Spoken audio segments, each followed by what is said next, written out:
Welcome to The Explainer. Today, we're diving deep into the world of edge computing and high-performance backend architectures. We are going to put on our senior backend architect hats and explore the counterintuitive truths of scaling massive distributed systems. We're moving way past the basics here to uncover the real grit of performance engineering, latency, and system resilience. So grab a coffee and let's dive into this. Here's a question that gets tossed around constantly in our industry. What actually separates a good developer from a truly great senior backend engineer? Is it knowing the absolute latest frameworks, memorizing insanely complex algorithms? Well, the brutal truth is that the jump to senior isn't really about what you can build. It's fundamentally about how you view the system as a living, breathing, and inherently flawed entity. The shift in mindset is honestly profound. Think about it. A junior developer's primary instinct is almost entirely additive. They want to write really elegant code, build comprehensive test suites, and ship a ton of new features.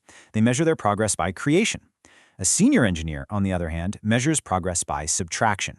Their entire mindset is defined by a sheer ruthlessness in managing complexity and, frankly, deleting code. They know that every single line of code is a liability, not an asset. But before we get to the magic of deleting things, we really have to understand the chaotic environment this code actually lives in. To truly grasp production architecture, you have to completely abandon what we call the distributed computing fallacy. This is the incredibly dangerous assumption that the network is always reliable, that latency is somehow zero, and that bandwidth is infinite. Look, we've all been there, right? Your code runs flawlessly on localhost, but the absolute second you deploy it to a distributed production environment, boom, you trigger cascading failures.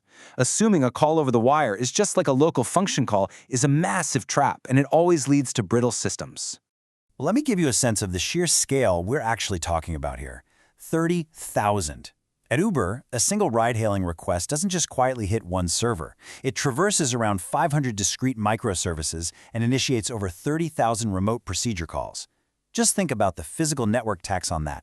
Every extra hop, every serialization step, every single protocol handshake adds up. When your systems are this chatty, even a minor degradation in some non-critical background service can cascade and literally take down core business functionality. Because of this massive web of interconnections, the way we measure performance has to completely change.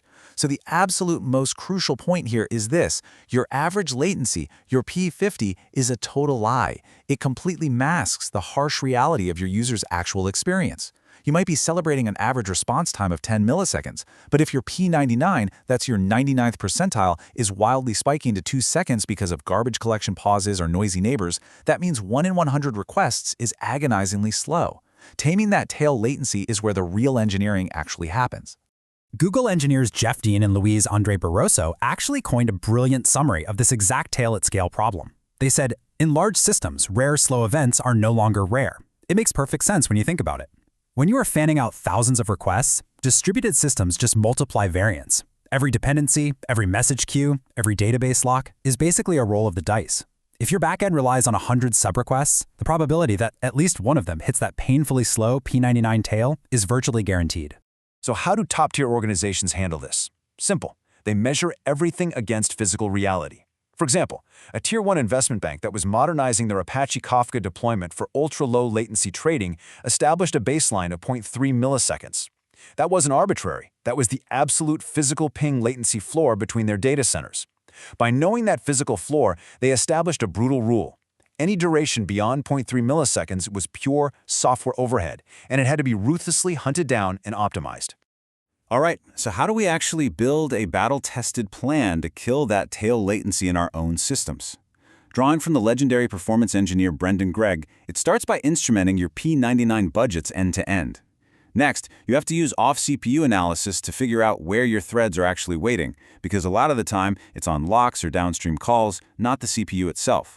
From there, you go in and collapse those chatty network hops, you introduce smart controls like request hedging, and finally, you set up bulkheads to gracefully load shed before the system fails entirely under stress.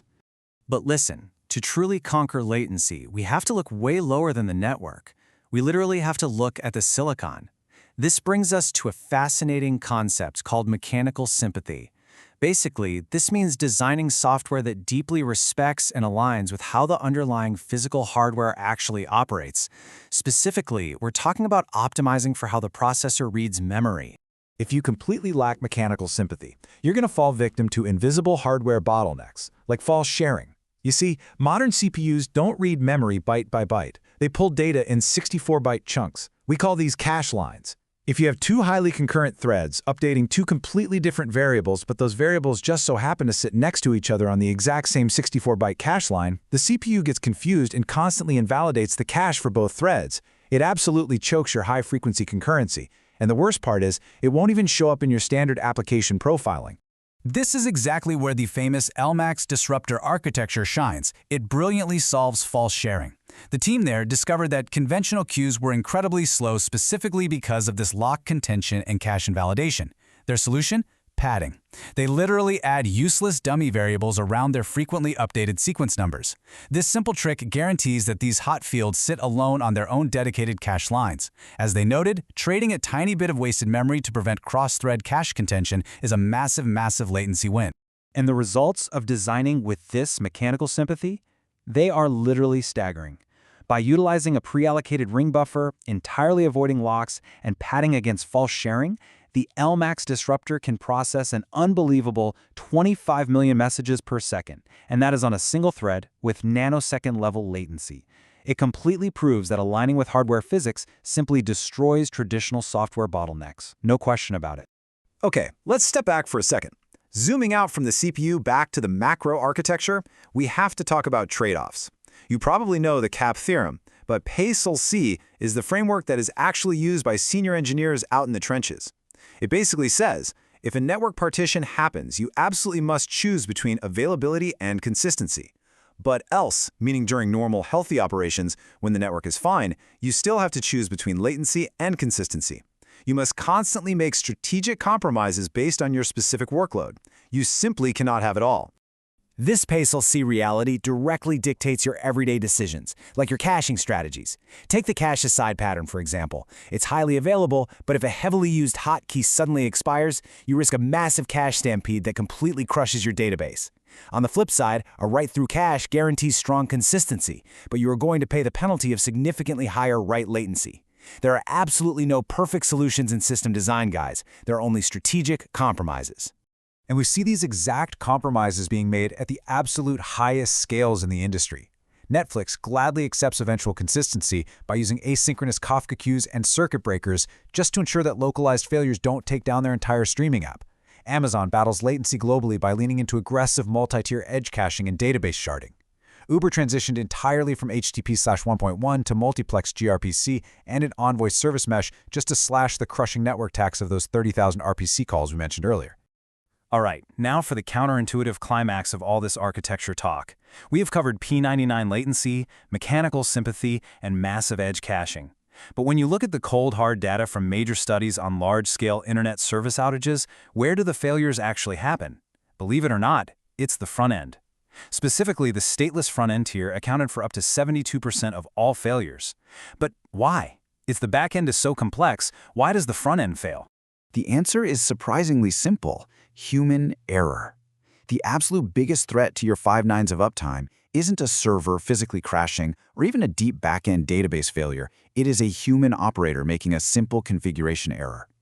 In the study, operator error was the primary root cause of failures, and more importantly, it was the most difficult type of failure to mask with traditional redundancy. You can have all the replica sets in the world, but if an operator pushes a bad config file to the load balancer, your whole system is down. Which brings us right back full circle to the true mark of a senior engineer, the deletion paradox. Since human error and cognitive overload are objectively the biggest threats to your system stability, the most productive thing you can do as a developer isn't writing more code, it's writing less code that does more. A senior engineer knows that a smaller surface area means fewer configuration files to mess up, fewer dependencies that randomly fail, and critically, far less cognitive load for the human operator trying to fix it at 3 a.m. So how do we actually put this into practice? You have to develop a strategy for absolutely ruthless deletion. Actively hunt down and combine repetitive functions. Strip out those stale feature flags that just create a maze of false complexity. Have some elaborate, over-engineered caching layer for data that literally changes once a month? Delete it, and definitely kill oversized dependencies. If you only use 5% of a massive library, just write the function yourself and drop the dependency entirely. You really have to respect the 10x rule. Every single line of code you add to a production environment is a heavy, long-term commitment. Think about it. It will be read 10 times by confused teammates trying to figure out what it does. It'll be modified 3 times as business requirements inevitably change, and it will be debugged twice during an active, high-stress incident. The ongoing maintenance cost of code vastly outweighs its initial creation cost. Unused code isn't just neutral. It is actively harmful to your system. Designing high-performance backend systems isn't just about adding shiny new microservices, integrating edge computing, or tweaking thread pools. It is about deeply understanding the hardware, managing the massive network tax, and above all, ruthlessly managing complexity. So, I'm going to leave you with this final, provocative challenge to take back to your code base. Next time you sit down and are about to implement a brand new feature, ask yourself, what can I delete instead?